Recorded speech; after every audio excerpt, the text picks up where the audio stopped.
Hola amigos, ¿cómo están? Bienvenidos a este módulo 7 de nuestro diplomado de recursos humanos en el sector público. Les saluda Walter Fernández Vaca y sin más preámbulos vamos a empezar con nuestro módulo 7.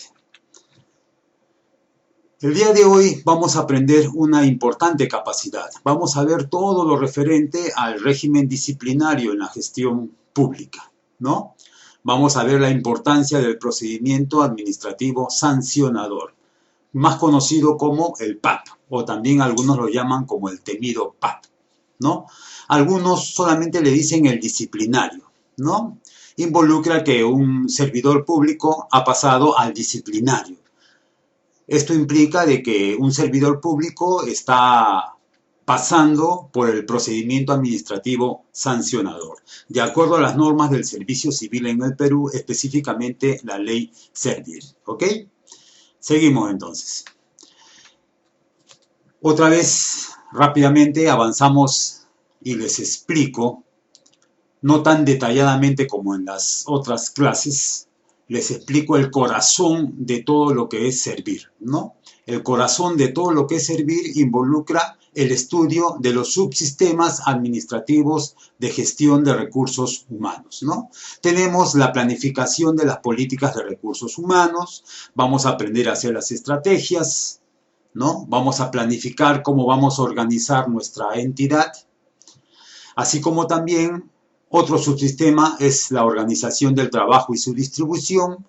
Ya hemos aprendido a diseñar los perfiles de los puestos, ¿no? Hemos aprendido a administrar los puestos mediante el manual de perfil de puestos de trabajo. También observamos la gestión del empleo, ¿no? Cómo verificar si los servidores asisten, el desplazamiento que hay, y aquí justamente están observando ustedes que he resaltado con amarillo, ¿no? La clase del día de hoy va a tratar sobre este ámbito, sobre la disciplina interna, más conocido como el procedimiento administrativo disciplinario, ¿ok? Entonces, la clase del día de hoy va a tratar específicamente sobre este tema que está resaltado con color amarillo. La gestión del empleo también nos trae el ámbito de la selección, la vinculación, como bien ustedes saben, ¿no? Otro subsistema administrativo es la gestión del rendimiento. Otro gran subsistema administrativo es la gestión de las compensaciones, así como también el desarrollo y la capacitación. Y el último gran subsistema administrativo de la gestión de recursos humanos, dado en la ley Servir, es la gestión de relaciones humanas y sociales, que lo hemos visto en la anterior clase, ¿no? Esto conlleva al ámbito de las relaciones laborales individuales y colectivas, así como también hemos visto aspectos de la seguridad y salud en el trabajo, el ámbito de bienestar social de nuestros servidores públicos, así como también cultura, clima organizacional o en todo caso el clima laboral que deben de tener nuestros servidores públicos para lograr mayor productividad. ¿Ok? El ámbito de la comunicación interna. Entonces, estimados amigos, si queremos nosotros incrementar nuestros conocimientos en materia de gestión de recursos humanos en el sector público, este cuadro de subsistemas es muy importante conocer. Hay bastante información en internet sobre cada uno de estos temas, incluso en la misma Servir nos brinda herramientas para que nosotros podamos aplicarlo en nuestras organizaciones. ¿Ok? Muy bien, pasamos a nuestra siguiente diapositiva. El temario del día de hoy, básicamente vamos a hablar acerca de fundamentos del poder disciplinario, vamos a ver el régimen disciplinario de acuerdo a la ley del servicio civil, ¿no? Así como también en qué consiste las fases, las investigaciones preliminares y las fases del procedimiento administrativo disciplinario. Pasemos a la siguiente diapositiva. Muy bien, ¿cuáles son los fundamentos? ¿En qué se basa el poder disciplinario del Estado? El Estado ejerce el llamado ius imperium y también ejerce un poder disciplinario sobre los administrados, sobre todo tipo de personas y más aún todavía sobre nosotros que somos servidores públicos. Para que haya el poder disciplinario del Estado como servidores públicos es importante la existencia de una relación de función pública, es decir, que el servidor público esté trabajando en el organismo específicamente. Así como también para que exista un poder disciplinario tiene que haber una conducta violatoria de deberes o prohibiciones por parte de la gente que justifique el ejercicio de la facultad. Tiene que haber el principio de reprochabilidad, es decir, la conducta del servidor público tiene que haber sido reprochable, ¿no? Se dio el caso, y es muy conocido, en un colegio de la selva, donde constantemente llueve, la directora del colegio observó que el techo se estaba cayendo a consecuencia de las constantes lluvias en esta zona de la selva, ¿no? Y la directora inteligentemente alquiló un local para enviar a los niños de educación inicial antes de que el techo se caiga, ¿no? La directora alquiló, hizo el pago correspondiente y no pasó ni 3 días y el techo del colegio se cayó. ¿Qué hubiera pasado si la directora hubiera esperado que le aprueben el presupuesto? Hubiera esperado el consentimiento de las autoridades respectivas. ¿Qué hubiera pasado? Lo más probable es que los pequeños, los niños que estudiaban en este colegio de educación inicial, hayan sufrido severos accidentes, ¿no? Entonces la decisión de esta directora salvó la vida de los pequeños niños. La pregunta que yo les hago es, ¿habrá que ejercer el poder disciplinario en estos casos? ¿Sí o no? No, ¿no es cierto? ¿Por qué? Porque simplemente la decisión de la directora salvó la vida de los pequeños, ¿no? Entonces, ¿se cumple o no se cumple con el principio de reprochabilidad? ¿Fue reprochable el acto de la directora al salvaguardar la vida de los pequeños? No, ¿no es cierto? Entonces, no puede haber ahí poder disciplinario, ¿ok? Entonces, con este ejemplo espero que me hayan entendido parte de los fundamentos del poder disciplinario.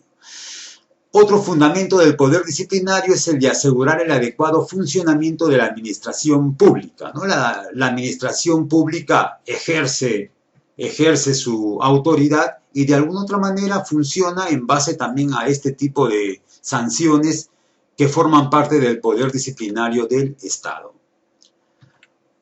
Otro fundamento del poder disciplinario es que las sanciones que vamos a tomar en contra de nuestros servidores públicos es persuasivo y represor, ¿no? Que implica de que va a persuadir a los compañeros del servidor público para que no realicen actividades que de alguna otra manera les podría imputar algún tipo de ilícito en el ámbito administrativo específicamente. ¿Ok? Continuamos entonces con la siguiente diapositiva. ¿Cuál es la base normativa? Miren, para que el Estado ejerza su poder disciplinario en el ámbito de nosotros como servidores públicos, el Estado tiene diversas leyes, la 30.057, que es la ley del servicio civil, así como también la 27815, que es la ley del Código de Ética de la Función Pública, la ley 2744, que es ley del procedimiento administrativo general, así como también el reglamento general de la ley del servicio civil dado en el año 2014, así como diversas directivas que ha dado servir en materia de régimen disciplinario y procedimiento sancionador. ¿Ok? Acá tenemos otra directiva de servir llamada Lineamientos para la Administración, Funcionamiento y Procedimiento de Inscripción y Consulta del ámbito de servir. ¿Ok?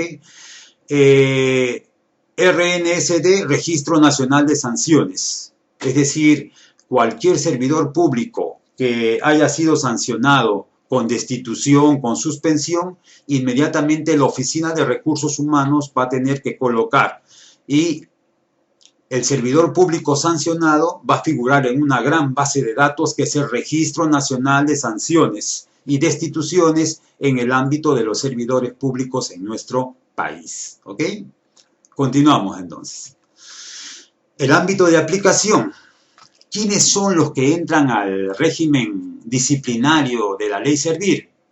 Los servidores y exservidores de los regímenes Decreto Legislativo 276, 728, 1057 y la ley misma Servir 30.057, ¿no?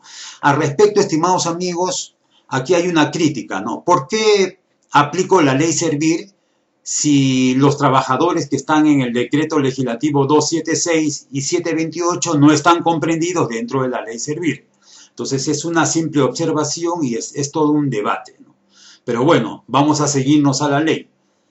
Entonces, ¿a quiénes aplica el régimen disciplinario de la ley Servir? A los trabajadores del decreto legislativo 276, decreto legislativo 728, así como el decreto legislativo 1057, más conocidos como los CAS, y a los propios trabajadores que están laborando bajo el ámbito de la ley Servir, ¿ok?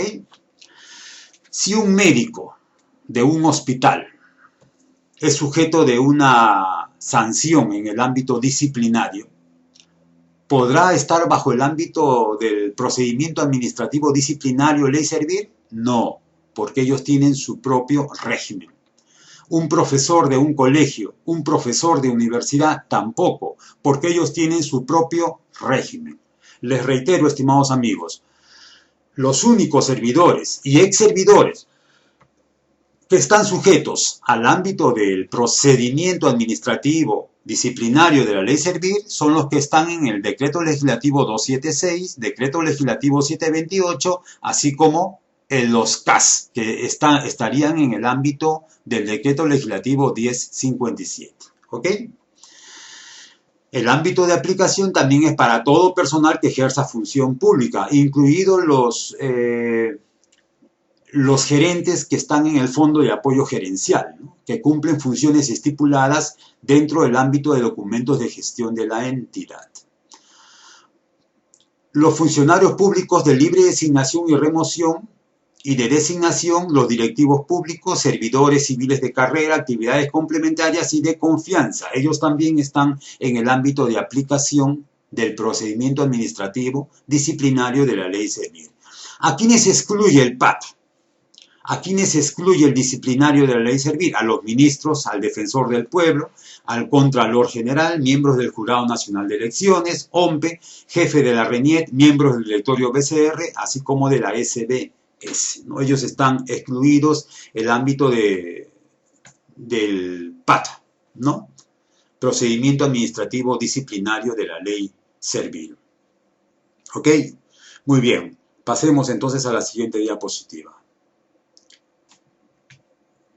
¿En qué consiste la Secretaría Técnica? ¿Cuál es la labor que tiene la Secretaría Técnica con respecto al régimen disciplinario de acuerdo a la ley Servir?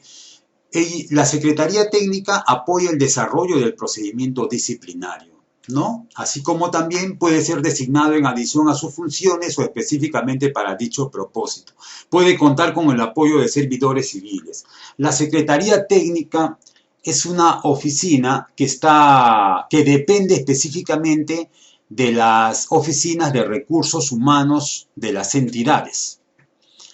Entonces, ¿a dónde va a llegar algún problema disciplinario de los servidores públicos? En primer lugar, va a llegar a la Secretaría Técnica. Por eso es que aconsejamos que el secretario técnico o la secretaria técnica sea una persona versada en el derecho, preferentemente abogado.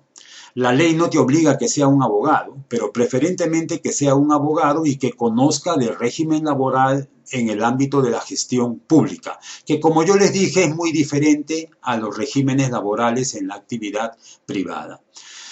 Entonces, estimados amigos, cuando hay algún problema o en todo caso algún servidor público es sujeto a pasar por un régimen disciplinario de acuerdo a la ley Servir, la Secretaría Técnica va a ser el primer ente, el primer organismo que va a sacar un informe, ¿no? Ahora, la Secretaría Técnica puede actuar de oficio, como también podría actuar de acuerdo a las denuncias de los administrados, ¿no? De repente es un servidor público que recibe muchas quejas, muchos reclamos de parte de los administrados, de parte de los ciudadanos usuarios. Entonces la Secretaría Técnica actúa. ¿Y por qué actuó? Por denuncias de los administrados. Como también puede actuar de oficio, ¿no? A consecuencia también de de estas denuncias que está recibiendo. Entonces, en primer lugar, estimados amigos, quédense con esta idea de que la Secretaría Técnica actúa, en primer lugar, en el ámbito de la sanción a nuestros servidores públicos. ¿Ok? Ahora, cuando un servidor público ingresa al procedimiento administrativo disciplinario, se pueden tomar medidas cautelares, ¿no?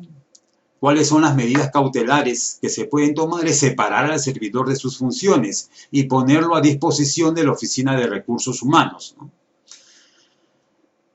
Cuando el delito, entre paréntesis, que todavía no ha sido probado, ha sido hecho por un servidor público, entonces la Oficina de Recursos Humanos puede separar del puesto de trabajo, ¿no? Es el caso de los profesores de colegios. Hay muchos profesores de colegios que han sido denunciados por tocamientos indebidos, ¿no? O incluso hasta por violación.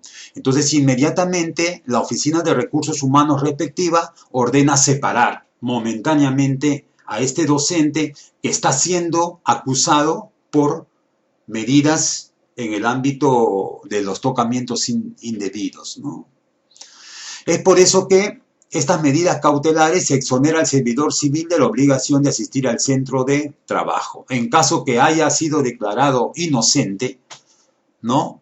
O en todo caso absuelto, entonces el Estado va a tener que regularizar sus remuneraciones respectivas, ¿no? ¿Por qué? Porque el servidor público, como fue declarado absuelto, entonces se le tiene que devolver en todo caso el dinero que dejó de percibir mientras no iba o asistía al centro de trabajo. ¿Ok? Continuamos, estimados amigos. La prescripción es muy importante en el ámbito del procedimiento administrativo disciplinario, ¿no? ¿Cuánto tiempo para que prescriba el PAT? 3 años desde que se cometió la falta. Si en el lapso de 3 años no hemos recibido ningún memorándum, ningún aviso de que vamos a pasar al procedimiento administrativo disciplinario de acuerdo a la ley Servir, entonces simplemente prescribe el posible delito que cometió el servidor público. Pero si es que Recursos Humanos nos envió un documento indicando de que están investigando o que has pasado al procedimiento administrativo disciplinario, es 1 año. ¿Ok? 1 año. He visto casos de funcionarios públicos que pasó 1 año, pasó 2 años, 2 años, 11 meses, y de ahí reciben un memorándum de la Oficina de Recursos Humanos, ¿no? Indicando que han pasado al procedimiento administrativo disciplinario. Desde que recibe el documento indicando que es sujeto a una sanción, entonces desde ahí pasa 1 año, ¿no? Como está indicando nuestra diapositiva, ¿no? 1 año desde que tomó conocimiento Recursos Humanos, ¿ok? Durante el proceso administrativo disciplinario, ¿qué pasa? 1 año entre la notificación del inicio del PAT y la emisión de la resolución de la sanción, ¿no? Es decir, cuando empieza el disciplinario, tenemos 1 año para que prescriba. Si es que en 1 año la Oficina de Recursos Humanos, el titular, no ha sancionado o no ha aprobado el delito que posiblemente hemos cometido, simplemente este posible delito prescribe de acuerdo a ley. Para los ex servidores son 2 años desde que la entidad tomó conocimiento de la comisión de la falta, ¿no? ¿Cuándo el procedimiento administrativo disciplinario puede llegar a los ex servidores? Buena pregunta, ¿no? ¿Qué tiene que hacer un ex servidor si ya no trabaja en el Estado? Pero no, estimados amigos, los ex servidores también están sujetos a alguna sanción dentro del PAT de acuerdo a la ley Servir. Por ejemplo, hace poco SUNEDU publicó de que varios ex servidores que trabajaban dentro de SUNEDU estaban trabajando en universidades, ¿no? Es decir, habían trabajado en SUNEDU, apenas se les canceló el contrato, se les extinguió el contrato, inmediatamente se fueron a trabajar a diversas universidades que no estaban licenciadas, inclusive que estaban detrás del licenciamiento. Entonces ahí, de alguna otra manera, estos ex servidores son sujetos a una sanción. o en todo caso es conocido también que diversos funcionarios de Indecopi se iban a trabajar a empresas, ¿no? Con jugosos sueldos, empresas que se relacionaban con diversas normas o directivas que ellos habían dado, ¿no? O también es muy conocido el caso de la International Petroleum, o en todo caso Sauder, que contrató a varios vocales de la OEFA, que habían salido de trabajar de la OEFA, que es el organismo que supervisa el ámbito ambiental en nuestro país. Eso está prohibido. Para que un ex servidor que trabaja en una de estas organizaciones pueda trabajar en una de estas empresas que tenga conflicto de intereses, tiene que pasar un año. ¿Ok? Entonces, la ley es bien clara y está para cumplirla en todo caso. Pasemos a la otra diapositiva. ¿Quiénes son las autoridades en el ámbito del procedimiento administrativo disciplinario?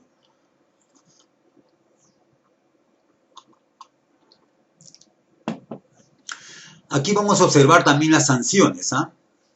Es decir, cuando nos sancionan en el ámbito del procedimiento administrativo disciplinario, nos pueden amonestar, nos pueden suspender o nos pueden destituir, ¿no?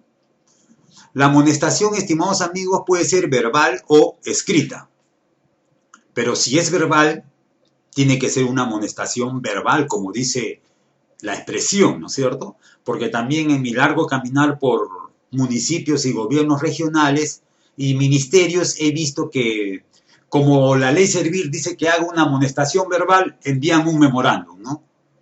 Y le dicen, señor trabajador, se le está amonestando en forma verbal. Por favor, eso no es una amonestación verbal, ¿no? La amonestación verbal es simplemente conversar con el servidor público que de repente está cometiendo algún tipo de falla, algún tipo de infracción, ¿no? De repente puedo llamar a un testigo para que observe que le estoy amonestando verbalmente, ¿no? Que estoy conversando con él, ¿ok? Entonces, a evitar problemas con esto del procedimiento administrativo disciplinario, porque debemos de cumplir con todas las fases y con todo el proceso. Basta un pequeño error, inmediatamente se cae todo el proceso que tengamos contra un servidor público, ¿no? Y pueden haber amonestaciones y el mismo jefe de recursos humanos o las personas que están involucradas pueden cometer infracciones de tal manera que también sean sujetos a sanciones, ¿ok? Entonces no se olviden, estimados amigos, las sanciones son de tres tipos: amonestaciones, suspensión o destitución, ¿ok? La amonestación puede ser verbal o puede ser por escrita, pero aquí estamos colocando solamente por escrita. ¿Quién es el órgano que instruye? El órgano instructor es el jefe inmediato del presunto infractor, ¿no es cierto? Entonces, para una amonestación escrita, el órgano instructor, el que instruye, el que administra, va a ser el jefe inmediato. ¿Quién va a sancionar? También el jefe inmediato, ¿no?, del presunto infractor. ¿Quién va a oficializar la sanción? El jefe de recursos humanos. ¿Qué pasa si el servidor público no está de acuerdo con la amonestación escrita? Puede apelar. ¿Y quién es el que va a dirimir en última instancia, segunda instancia? El jefe de recursos humanos. ¿Ok? ¿Está bien? Este cuadrito es muy interesante. Son los mismos cuadros que utiliza Servir en el ámbito de las capacitaciones que realizan, ¿no? Otra sanción, que puede ser la suspensión. La suspensión puede ser de un día hasta 365 días, ¿no? ¿Quién es el órgano que instruye? El jefe inmediato del presunto infractor. ¿Quién es el órgano que sanciona? El jefe de recursos humanos. ¿Quién oficializa la sanción? Jefe de recursos humanos. Pero si es una suspensión y el servidor público está apelando, ya no va a ser el jefe de recursos humanos quien dirima, como es el caso de la amonestación escrita, ¿no? Sino ¿quién va a ser? Tribunal del Servicio Civil. Pasa a una segunda instancia. ¿Ok? ¿Qué pasa si el servidor público es destituido? La sanción es destitución, ¿no? Cuando se destituye no puede trabajar en el Estado hasta por 5 años, ¿no? Y les reitero, ya sea amonestación escrita, ya sea suspensión, ya sea destitución, va a figurar en el Registro Nacional de Sanciones. Entonces no va a poder trabajar en ninguna instancia del Estado. Inclusive hay empresas privadas que tienen acceso también al Registro Nacional de Sanciones, ¿no? ¿Quién es el órgano que instruye? Jefe de recursos humanos. El órgano sancionador, el titular de la entidad. Para el caso de un municipio o gobierno regional, el titular de la entidad, ¿quién es? Es el gerente municipal para el caso de un municipio. O el gerente también del gobierno regional. ¿Quién oficializa la sanción? El titular de la entidad. ¿Ok? Pero si este servidor público que fue destituido quiere apelar, ¿a dónde va a tener que apelar? Al Tribunal del Servicio Civil. ¿Ok? ¿Qué pasa si el Tribunal del Servicio Civil deniega la apelación? Entonces el servidor público puede irse ya a otra instancia, que sería el Poder Judicial, mediante un proceso contencioso administrativo. ¿Ok? ¿Está bien? ¿Me entendieron la figura, no es cierto? ¿Sí? Esto que está acá lo vamos a ver posteriormente en un cuadro, ¿no? Continuamos entonces. Muy bien, miren este cuadrito. Básicamente es un resumen de lo que hemos realizado en el anterior, ¿no? Pero aquí sí estamos aclarando cuáles son las fases de acuerdo al ámbito de la ley Servir. Yo les voy a enviar este cuadro aparte, porque está en una edición WordPress, ¿no? Les voy a enviar una edición especial para que ustedes observen, ¿no? ¿Cuáles son las fases del procedimiento administrativo disciplinario? Existe la fase instructiva y la fase sancionadora, ¿no? Son las dos fases, ¿eh? En sí, la ley Servir nos habla de que hay dos fases en el ámbito del procedimiento administrativo disciplinario. La primera es la fase instructiva y la fase sancionadora. Pero en realidad hay una fase de investigación previa. Esta fase de investigación previa lo realiza la Secretaría Técnica, ¿no? Que estoy señalando acá con el puntero láser. Aquí observamos la importancia de la secretaría o del secretario técnico, ¿no? Que tiene que ser, como les vuelvo a reiterar, una persona que haya estudiado Derecho. El secretario técnico va a realizar las investigaciones preliminares, él precalifica. ¿Y qué cosa emite? Un informe de precalificación, ¿no? Este informe de precalificación va a entregarlo ¿a quién? Al órgano instructor. Aquí empieza la fase PAD, la fase disciplinaria, ¿no? El órgano instructor va a ser la Oficina de Recursos Humanos, el cual emite una resolución de inicio del procedimiento administrativo disciplinario. ¿Ok? Luego de emitir la Oficina de Recursos Humanos, el órgano instructor emite la resolución de inicio del PAD, tiene 3 días hábiles para pasarle al servidor, ¿no? ¿De qué se le está acusando? Aquí hay que tener mucho cuidado. Específicamente se tiene que colocar de qué se le está acusando a nuestro servidor público.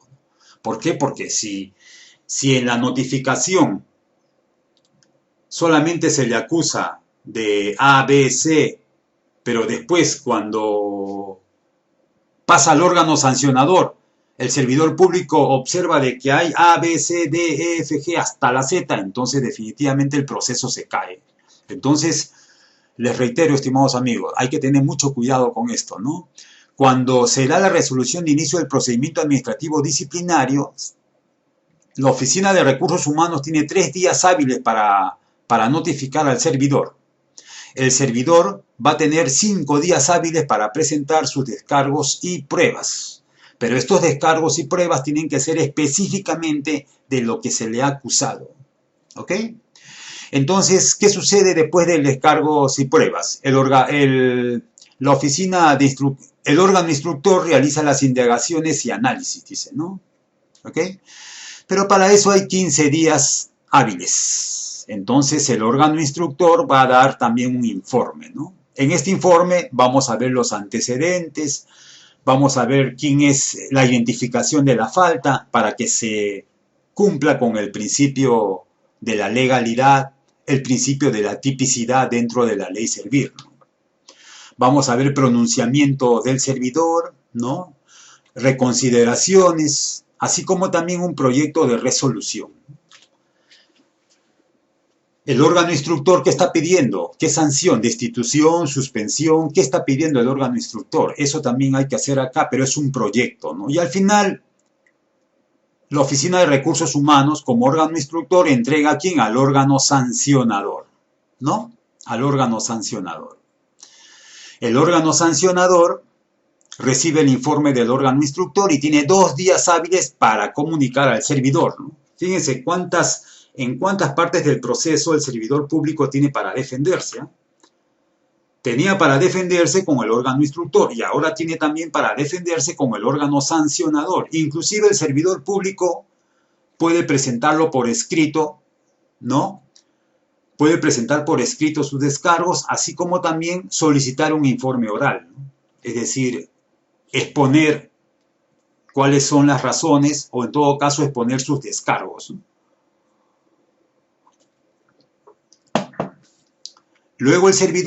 Luego el órgano sancionador, luego de escuchar los descargos, de leer, de analizar, el órgano sancionador emite un pronunciamiento, ¿no? Y ahí está la resolución de sanción disciplinaria. O bien lo sanciona o bien lo absuelve.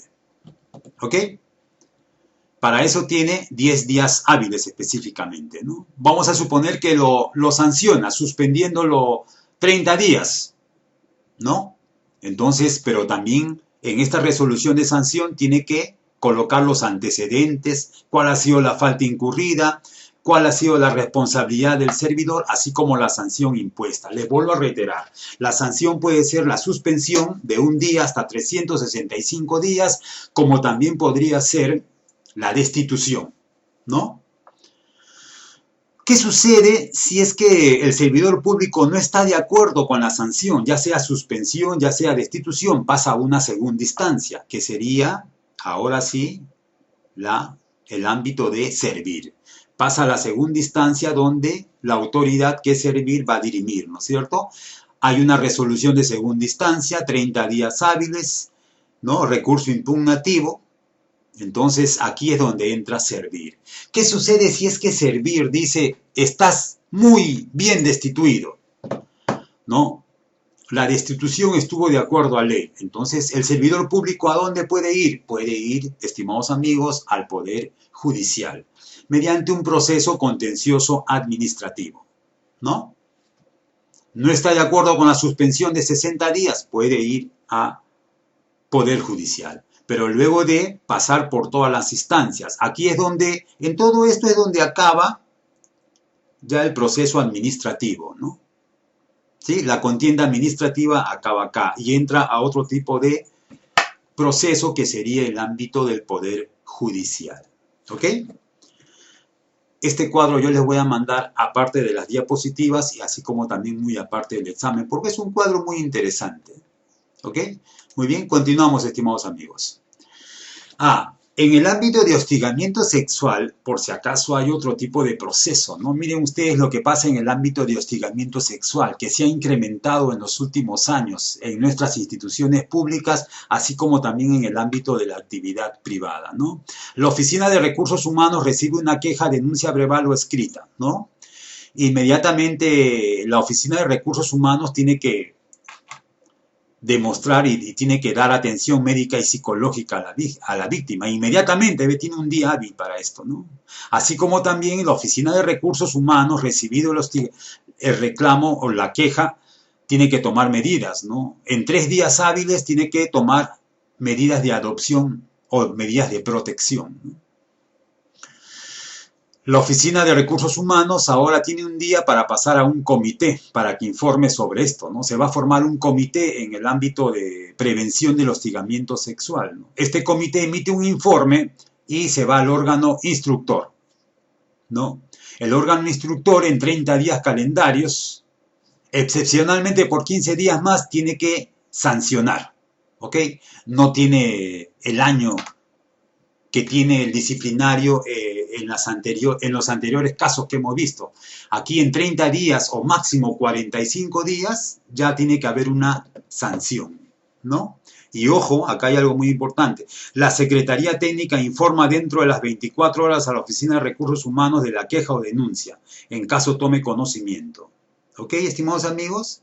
El hostigamiento sexual no solamente está siendo batallado, vamos a decir así, en el ámbito público, sino también en el ámbito privado. Y hay fuertes sanciones para las empresas y para el mismo representante legal en caso que se haga, como se dice, de la vista gorda o en caso que no sancione luego de que una trabajadora ha denunciado hostigamiento sexual o también, como casos que yo conozco, tocamientos indebidos, ¿no? Entonces, a tener mucho cuidado. Ok, estimados amigos, muy bien. Aquí les presento un modelo, en todo caso, una aplicación práctica, ¿no? De cómo interviene Servir, ¿no? Que fue publicado en un diario. Fue un caso muy sonado, ¿no? En el cual un trabajador de una Dirección Regional de Educación golpeó a una señorita trabajadora, ¿no? Dice así: Tribunal Servir ratificó destitución del trabajador de la institución educativa San Luis Gonzaga, ¿no? Esto sucedió en Ica, ¿no? 17 de enero del 2018, la segunda sala del Tribunal del Servicio Civil resolvió como última instancia administrativa. ¿Qué significa última instancia administrativa? Que hay otra instancia, que sería la instancia en el ámbito del Poder Judicial, ¿no es cierto? Entonces, con la sentencia de Servir se acaba la instancia administrativa y de ahí pasa a otra instancia, siempre y cuando haya apelación por parte del servidor público, ¿no? Servir declaró infundado el recurso de apelación interpuesto por el señor Máximo Ramos Blas, ¿no? Y confirmó la resolución de la Directoral Regional, ¿ok? Acá nos da un pequeño compendio de lo que pasó. Se trata de un trabajador que fue denunciado ante la Dirección Regional y se abrió un proceso disciplinario por agresión contra una trabajadora de esta institución educativa y otras faltas graves como abandono de su centro de trabajo y desacato de sus superiores. ¿Ok, estimados amigos? Entonces, Servir simplemente aplica el debido proceso y por eso es que este trabajador parece que fue muy bien destituido. La máxima instancia, como es el Tribunal Servil, nos ha dado la razón, indica la directora de este ámbito educativo, ¿no? Porque también fue denunciada porque no había respetado los procesos. Pero Servil le dio la razón a la directora y estaba muy bien destituido este señor acusado de maltrato a una señorita trabajadora. ¿Ok? Entonces, como les vuelvo a reiterar, aquí acaba la instancia administrativa y el señor Máximo Ramos Blas podría ir al Poder Judicial en caso que quiera apelar y en caso que considere injusto esta medida que ha tomado el gobierno peruano. En este momento, el señor Máximo Ramos Blas figura en el Registro Nacional de Sanciones del Estado peruano, así como también figuran personas que son denunciadas por tocamientos indebidos, por violación, ¿no? Y otros delitos tipificados. ¿Ok, estimados amigos? Muy bien. Entonces, ahora sí, ha sido para mí un placer, estimados amigos, y espero haber contribuido con un granito de arena en la formación en el ámbito de la gestión de recursos humanos en el sector público. Cualquier cosa me escriben, cualquier duda que tengan, para mí tienen un amigo aquí y para mí, como les dije al inicio de esta clase, es un alto honor haber estado con ustedes. Muchas gracias. Y no se olviden, debemos de sentirnos orgullosos de ser servidores públicos. Gracias por todo.